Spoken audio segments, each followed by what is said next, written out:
ପରାଗରେଣୁଗୁଡ଼ିକ ପୁଂକେଶର ଚକ୍ରରୁ ସ୍ଥାନାନ୍ତରିତ ହୋଇ ଗର୍ଭଶୀର୍ଷ ଉପରେ ପଡ଼ିବାର ପ୍ରକ୍ରିୟାକୁ ଆମେ ପରାଗ ସଙ୍ଗମ ବା ପରାଗଣ ବୋଲି କହିଥାନ୍ତି, ଯାହାକି ଆମେ ପୂର୍ବବର୍ତ୍ତୀ ଭିଡ଼ିଓରେ ଆଲୋଚନା କରିଛନ୍ତି। ପରାଗଣ ହେଲା ପରେ ଏକ ଫୁଲ ମଧ୍ୟରେ କ'ଣ ସବୁ ଘଟିଥାଏ, ଏହି ଭିଡ଼ିଓରେ ଆମେ ସେସବୁ ବିଷୟରେ ଆଲୋଚନା କରିବା। ତ ଏକ୍ଜାକ୍ଟଲି ଆମେ କ'ଣ ଦେଖିବା ନା ଏହି ପରାଗରେଣୁ ମଧ୍ୟରେ ଥିବା ପୁଂ ଯୁଗ୍ମକ ଗୁଡ଼ିକ କିପରି ଭାବରେ ଯାଇ ଗର୍ଭାଶୟ ମଧ୍ୟରେ ଥିବା ଡିମ୍ବକ ବା ସ୍ତ୍ରୀ ଯୁଗ୍ମକ ସହିତ ସମାୟନ କରୁଛି ଏବଂ କିପରି ଭାବେ ଏକ ନୂତନ ଚାରା ଗଛଟେ ସୃଷ୍ଟି ହେଉଛି ସେ ବିଷୟରେ ଆମେ ଆଲୋଚନା କରିବା। ତେବେ ବର୍ତ୍ତମାନ ଆମେ ଏହି ସ୍ତ୍ରୀ ଜନନ ତନ୍ତ୍ରକୁ ଜୁମ୍ କରିକି ଦେଖିବା ଏବଂ ଏଥିରେ ପରାଗଣ ହେବା ପରେ ସମାୟନ କିପରି ଭାବରେ ହୋଇଥାଏ ସେ ଉପରେ ଧ୍ୟାନ ଦେବା। ଏଇଠି ତୁମେ ଲକ୍ଷ୍ୟ କରିପାରୁଥିବ ଏକ ବଡ଼ ଆକାରର ପରାଗରେଣୁଟିକୁ ମୁଁ ଗର୍ଭଶୀର୍ଷ ଉପରେ ରଖିଛି। ସାଧାରଣତଃ ପରାଗରେଣୁ ଗୁଡ଼ିକ ଏଇଠି ଦେଖାଯାଇଥିବା ଚିତ୍ର ତୁଳନାରେ ଅତ୍ୟନ୍ତ ଛୋଟ ଅଟେ, କିନ୍ତୁ ତୁମକୁ ବୁଝିବା ପାଇଁ ମୁଁ ଟିକେ ବଡ଼ ଆକାରରେ ଦେଖିଛି। ତେବେ ଏଠି କ'ଣ ହେବ ନା ଏହି ପରାଗରେଣୁ ମଧ୍ୟରେ ପୁଂ ଯୁଗ୍ମକ ସୃଷ୍ଟି ହେବ, ଠିକ୍ ଅଛି, ଏବଂ ସ୍ତ୍ରୀ ଯୁଗ୍ମକ ଗୁଡ଼ିକ ଏହି ଡିମ୍ବକ ମଧ୍ୟରେ ସୃଷ୍ଟି ହେବ। ଏଇ ଯେଉଁ ଅଂଶଟି ଦେଖୁଛ ଏହାକୁ ଡିମ୍ବକ ବୋଲି କୁହାଯାଏ। ତେବେ ସମାୟନ ପାଇଁ ଏହି ପୁଂ ଯୁଗ୍ମକ ଗୁଡ଼ିକ ଏଇଠି ସ୍ତ୍ରୀ ଯୁଗ୍ମକ ନିକଟକୁ ଆସିବା ନିହାତି ଦରକାର ଏବଂ ଏହି ସ୍ତ୍ରୀ ଯୁଗ୍ମକକୁ ଆମେ ଡିମ୍ବକୋଷ ବୋଲି ମଧ୍ୟ କହିଥାନ୍ତି। ତେବେ ପୁ ଯୁଗ୍ମକ ଗୁଡ଼ିକ ଏଇଠି ଡିମ୍ବକୋଷ ନିକଟକୁ ଆସିବ କିପରି, ସେଥିପାଇଁ ଏହି ପରାଗରେଣୁଟି ଅଙ୍କୁରିତ ହେବାକୁ ଲାଗେ। ଜାଣି ରଖ, ଯେତେବେଳେ ଗର୍ଭଶୀର୍ଷ ଉପରେ ଆସି ପରାଗରେଣୁଟି ପଡ଼େ ସେତେବେଳେ ଗର୍ଭଶୀର୍ଷର ବାହାର ଆବରଣଟି ଫାଟି ଯାଇଥାଏ ଏବଂ ତାପରେ ଏଇଠୁ ଏକ ପରାଗ ନଳୀଟିଏ ଅଙ୍କୁରିତ ହେବାକୁ ଲାଗେ, କିଛି ଏହିପରି। ଏଇ ଦିଗରେ ଏମିତି ବଢ଼ି ବଢ଼ି ଏମିତି କିଛି ଏଇପଟ ଦେଇକି ଏହା ଭିତରକୁ ଏମିତି କିଛି ପ୍ରବେଶ କରିଥାଏ ଏବଂ ପରିଶେଷରେ ଏହି ନଳୀଟି ଯାଇ ଡିମ୍ବକ ମଧ୍ୟକୁ ପ୍ରବେଶ କରେ। ତେବେ ଏହି ପରାଗ ନଳୀଟିକୁ ଠିକ୍ ଭାବରେ ଜଣା ଯେ ଡିମ୍ବକଟି କେଉଁଠି ଅଛି, ସେଥିପାଇଁ ଏହି ଡିମ୍ବକରୁ କିଛି ରାସାୟନିକ ପଦାର୍ଥ କ୍ଷରଣ ହୁଏ ଏବଂ ପରାଗ ନଳୀଟି ଏହି ରାସାୟନିକ ପଦାର୍ଥ ଦିଗରେ ଗତି କରିଥାଏ ଏବଂ ପରିଶେଷରେ ଯାଇ ଡିମ୍ବକ ନିକଟରେ ପହଞ୍ଚିଥାଏ। ଏବଂ ଆମେ ଅନୁବର୍ତ୍ତନ ପଢ଼ିଲା ବେଳେ ମୁଁ ତୁମକୁ ଟିକେ ରାସାୟନିକ ଅନୁବର୍ତ୍ତନ ବିଷୟରେ ସମ୍ୟକ୍ ଧାରଣା ଦେଇଥିଲି। ତେବେ ତୁମେ ଜାଣିପାରୁଥିବ ଯେ ଏଠି ଗୋଟେ ରାସାୟନିକ ପଦାର୍ଥ ପାଇଁ ଏହି ନଳୀଟି ସେହି ଦିଗରେ ଠିକ୍ ବଢ଼ି ଡିମ୍ବକ ମଧ୍ୟକୁ ପ୍ରବେଶ କରେ। ତେବେ ଆମେ କହିପାରିବା ଯେ ରାସାୟନିକ ପଦାର୍ଥ ଜନିତ ଅନୁବର୍ତ୍ତନ କାରଣରୁ ପରାଗ ନଳୀଟି ଠିକ୍ ଏହି ଦିଗରେ ବୃଦ୍ଧି ପାଇଁ ଡିମ୍ବକ ମଧ୍ୟକୁ ପ୍ରବେଶ କରେ। କିନ୍ତୁ ଏ ବିଷୟରେ ବେଶୀ କିଛି ଭାବିବା କିଛି ଆବଶ୍ୟକ ନାହିଁ। ଆମେ କେବଳ ଜାଣିଲେ କ'ଣ ନା ପରାଗ ନଳୀଟି ପରାଗ ରେଣୁରୁ କ୍ରମଶଃ ବର୍ଦ୍ଧିତ ହୋଇ ଡିମ୍ବକ ନିକଟରେ ଯାଇକି ପହଞ୍ଚିଲା, ଠିକ୍ ଅଛି। ତେବେ ଏହା ପରେ ଆମେ କିଛି ପୁଂ ଯୁଗ୍ମକକୁ ଦେଖିବା, ଠିକ୍ ଅଛି। କିଛି ଏହିପରି ଦୁଇଟା ପୁଂ ଯୁଗ୍ମକକୁ ଆମେ ଦେଖିଲେ ଏବଂ ଏହି ପୁଂ ଯୁଗ୍ମକ ଗୁଡ଼ିକ ଏହି ପରାଗ ନଳୀ ମଧ୍ୟ ଦେଇ ଡିମ୍ବକ ଦିଗରେ ଏମିତି ଅଗ୍ରଗତି ହେବାକୁ ଲାଗେ ବା ଡିମ୍ବକ ଦିଗରେ ଏଗୁଡ଼ା ଆଗେ ଆଗେ ଏମିତି ଚାଲିଥାଏ, ଠିକ୍ ଅଛି।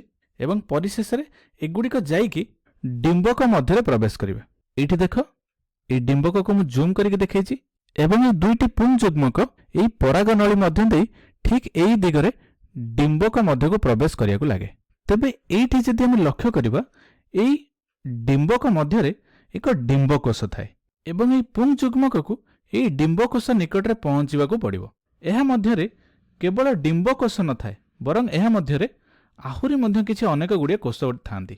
ଯେପରିକି ଡିମ୍ବକୋଷର ଦୁଇ ପାର୍ଶ୍ୱରେ ଥିବା କୋଷ ଗୁଡ଼ିକୁ ଆମେ ସହାୟକ କୋଷ ବୋଲି କୁହନ୍ତି ଏବଂ ଠିକ୍ ତାର ବିପରୀତ ପାର୍ଶ୍ୱରେ ଆଉ ତିନୋଟି କୋଷ ଦେଖିବାକୁ ମିଳେ, ଯାହାକୁ ଆମେ ପ୍ରତିମୁଖ କୋଷିକା ବୋଲି କହିଥାନ୍ତି ଏବଂ ଏହାର ମଝି ଭାଗରେ ଦୁଇଟି ନ୍ୟଷ୍ଟି ଥାଏ, ଯାହାକୁ ଆମେ ମେରୁ ନ୍ୟଷ୍ଟି ବୋଲି କହିଥାନ୍ତି।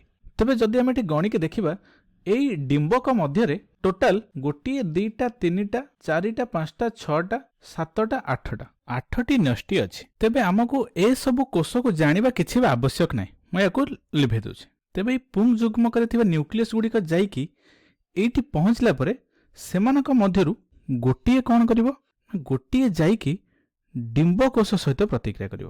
ତେବେ ଏଇଠି ପୁଂ ଯୁଗ୍ମକ ଓ ସ୍ତ୍ରୀ ଯୁଗ୍ମକ ଏମାନଙ୍କର ମିଳନକୁ ଆମେ ସମାୟନ ବୋଲି କହିବା। ଏବଂ ଏଇଠି ଆମେ କ'ଣ ଦେଖିଲେ ନା ଏଇଠି ଦୁଇଟି ଯାକ ନ୍ୟଷ୍ଟି ଗୋଟିଏ ସାଇଟୋପ୍ଲାଜମ ମଧ୍ୟରେ ରହିଛନ୍ତି ଏବଂ ଏହି ଦ୍ୱିତୀୟ ନ୍ୟଷ୍ଟିଟି ଆଗକୁ ଆଗକୁ ଗତି କରି ଏହା ଯାଇକି ଏହି ଡିମ୍ବକ ମଧ୍ୟରେ ଥିବା ମେରୁ ନ୍ୟଷ୍ଟି ସହିତ ଏକତ୍ରିତ ହୁଅନ୍ତି ଏବଂ ଭ୍ରୂଣପୋଷ ନ୍ୟଷ୍ଟି ସୃଷ୍ଟି କରିଥାନ୍ତି ଏବଂ ଏହି ଭ୍ରୂଣପୋଷ ନ୍ୟଷ୍ଟି ଏଇଠି ଯେଉଁ ଭ୍ରୂଣଟି ସୃଷ୍ଟି ହେବ ତାହାକୁ ପୋଷକ ପଦାର୍ଥ ଯୋଗାଇଥାଏ ଏବଂ ଏଇଠି ପ୍ରଥମ ପୁଂ ଯୁଗ୍ମକ ଓ ସ୍ତ୍ରୀ ଯୁଗ୍ମକ ବା ଡିମ୍ବକୋଷର ମିଳନକୁ ଆମେ ସମାୟନ କହିଲେ ଏବଂ ପୁନଶ୍ଚ ଏହି ନ୍ୟଷ୍ଟିଟି ଯାଇକି ସେମାନଙ୍କର ମେରୁ ନ୍ୟଷ୍ଟି ସହିତ ମିଶି ଭ୍ରୂଣପୋଷ ନ୍ୟଷ୍ଟି ସୃଷ୍ଟି କରେ ଏବଂ ଏହି ପ୍ରକ୍ରିୟାରେ ଦେଖ ଦୁଇଟି ସମାୟନ ପ୍ରକ୍ରିୟା ହେଉଥିବାରୁ सपुष्पक उद्भिदर यही प्रक्रिया को आम कौन कहती दुई समायन बोली कही।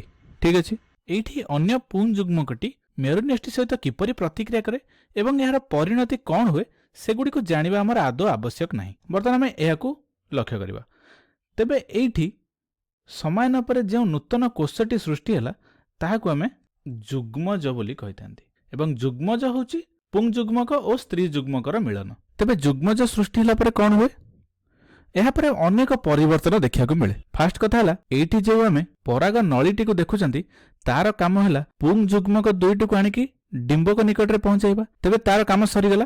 तेबे यह कौन करे धीरे धीरे परवर्ती सोपान में देखा ये धीरे धीरे ता मध्यरु उभे जाए। ठीक अच्छे आउ पराग नलीटी नहीं एवं तापर आम देखा ये जुग्मजटी धीरे धीरे विभाजित हो गोटे कोषर दुईटी कोष दुईटी चारोटी चारोटी अनेक कोष विभाजित होता है। एमती देख किछि कोष है जुग्मज विभाजित हो पुनश्च आउ किछि कोष परिणत हुए पुनश्च ताहा एमती एक आकार धारण करे एवं एई जो आकारटी आमे देखुचंदी एहा भविष्यत रे एक नूतन गछरे परिणत होता है। तेणु एहाकु आमे भ्रूण बोली कहबा।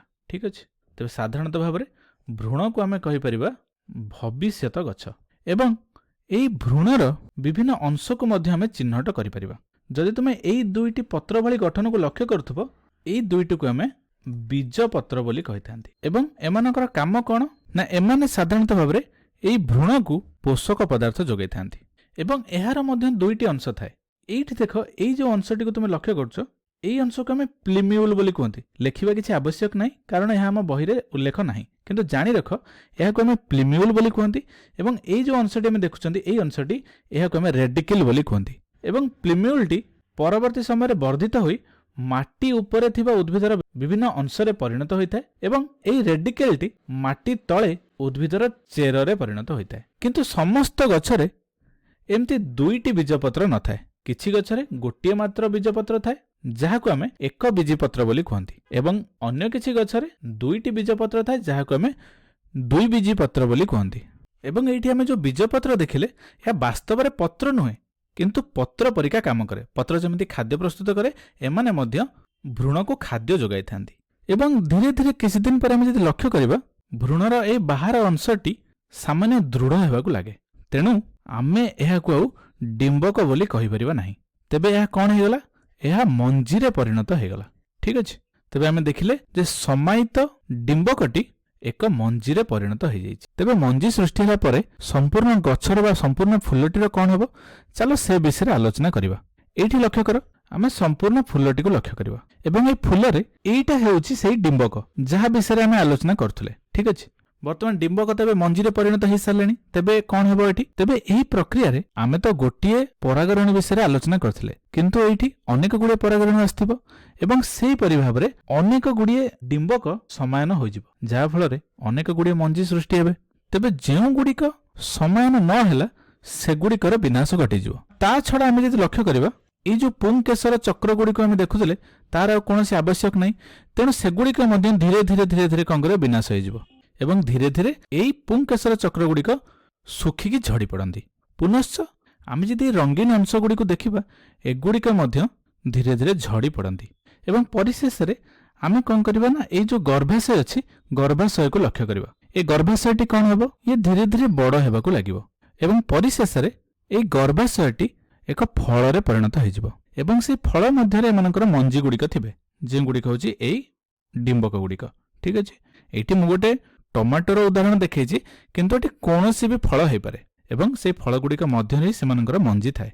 वर्तमान तुम्हें ये मंजी गुडिक देखि पारुथबो ये जो मंजी गुडिक अछि जदि मंजी गुडिक तुम्हें माटी रे रोपण करिवो तेबे मंजी गुडिक एमती माटी रे अंकुरित हेबाकु लागिबे केमती किछि एमती धीरे धीरे धीरे धीरे बढ़िबाकु लागिबो एवं ए मंजी मध्य भ्रूण बा भविष्यत उद्भिदटी रही थाए एवं एक उपयुक्त अवस्था रे अंकुरित होई चारा रे परिणत हुए एवं परवर्ती समय यह चारा एक नूतन उद्भिदर सृष्टि होता है एवं एहाकु आमे अंकुरोद्गम बोली कही थांती। कौन पढ़िले सामान्य आलोचना करवा। तेबे प्रथमे आमे कौन देखिले ना पुंग केसररू परागरेणु गुड़िक जाई गर्भशीर्ष उपरे पड़े गर्भशीर्ष पड़िया परे यह पराग नली माध्यम देई डिंबक मध्य को प्रवेश करे डिंबक मध्य यह डिंबकोश सहित समायन करी एक जुग्मज सृष्टि करे एवं जुग्मजटी धीरे धीरे ବିଭାଜିତ ହୋଇ ଭ୍ରୂଣରେ ପରିଣତ ହୁଏ ଏବଂ ଏହି ଭ୍ରୂଣଟି ପରବର୍ତ୍ତୀ ସମୟରେ ଭବିଷ୍ୟତ ଗଛରେ ପରିଣତ ହୋଇଥାଏ। ତେବେ ଏହି ଭ୍ରୂଣ ମଧ୍ୟରେ ଥିବା ଏହି ଅଂଶଟିକୁ ଆମେ ବୀଜପତ୍ର ବୋଲି କହିଥାନ୍ତି ଏବଂ ବୀଜପତ୍ର କିଛି କିଛି ଉଦ୍ଭିଦରେ ଗୋଟିଏ ଥାଏ ଯାହାକୁ ଏକବୀଜି ପତ୍ର ଉଦ୍ଭିଦ କୁହନ୍ତି ଏବଂ କିଛି କିଛି ଉଦ୍ଭିଦରେ ଦୁଇଟି ଥାଏ ଯାହାକୁ ଆମେ ଦ୍ୱିବୀଜି ପତ୍ର ବିଶିଷ୍ଟ ଉଦ୍ଭିଦ ବୋଲି କୁହନ୍ତି। ଠିକ୍ ସେହିପରି ଏହାପରେ ଏହି ଡିମ୍ବକର ବାହ୍ୟ ଅଂଶଟି ଦୃଢ଼ ହେବାକୁ ଲାଗେ ଯାହାକୁ ଆମେ ମଞ୍ଜି ବୋଲି କହିବା ଏବଂ ଏହାପରେ ଫୁଲର ବିଭିନ୍ନ ଅଂଶଗୁଡ଼ିକ ଝଡ଼ି ପଡ଼ନ୍ତି ଯାହାର କୌଣସି ଆବଶ୍ୟକ ନଥାଏ। ତାପରେ ଏଇ ଯେଉଁ ଗର୍ଭାଶୟଟି ଆମେ ଦେଖିଲେ ଗର୍ଭାଶୟଟି ବୃଦ୍ଧି ପାଇବାକୁ ଲାଗେ ଏବଂ ଗର୍ଭାଶୟ ବୃଦ୍ଧି ପାଇ ଏକ ଫଳରେ ପରିଣତ ହୁଏ ଏବଂ ଫଳ ମଧ୍ୟରେ ଏହାର ଡିମ୍ବକ ବା ମଞ୍ଜି ଗୁଡ଼ିକ ରହିଥାନ୍ତି। ଯେତେବେଳେ ମଞ୍ଜିକୁ ଆମେ ରୋପଣ କରନ୍ତି ଏହା ଧୀରେ ଧୀରେ ବୃଦ୍ଧି ପାଇ ଏକ ନୂତନ ଉଦ୍ଭିଦ ସୃଷ୍ଟି କରେ ଯାହାକୁ ଆମେ ଅଙ୍କୁରୋଦ୍ଗମ ବୋଲି କହିଥାନ୍ତି।